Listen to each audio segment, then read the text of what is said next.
ધાંગધ્રાના જસમતપુર કેનાલમાં પિતા પુત્ર આપઘાત બનાવમાં પિતાનો મૃતદેહ મળી આવ્યો, જ્યારે બાળકના મૃતદેહ લાપતા. અંદાજિત 25 દિવસ પછી પિતાનો મૃતદેહ મળી આવ્યો. ધાંગધ્રા પોલીસ કાફલો સહિત અધિકારીઓ ઘટના સ્થળે દોડી આવ્યા. વિગતે વાત કરીએ તો સુરેન્દ્રનગર જિલ્લાના ધાંગધ્રા તાલુકાના જસમતપુર ગામે અંદાજિત 25 દિવસ પહેલા પિતા પુત્રના આપઘાતના બનાવ બન્યો હતો કે જેની શોધખોળ કામગીરી વધુ તેજ કરી દેવામાં આવી છે. તમામ ફાયર એજન્સીઓ દ્વારા બંનેના મૃતદેહ શોધવા ભારે જહેમત કરી હતી, પરંતુ બંનેના મૃતદેહ હાથ ન આવ્યા હતા.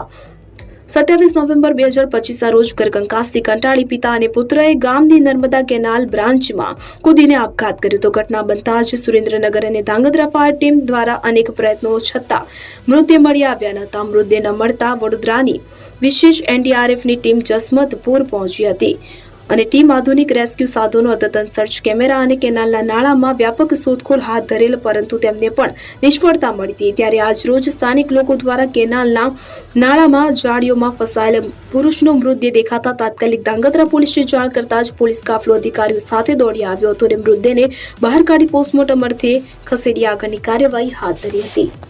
બ્યુરો રિપોર્ટ દિનેશ ગામપા સાથે ઋતુલ કુમાર ધામેચા, ધાંગધ્રા.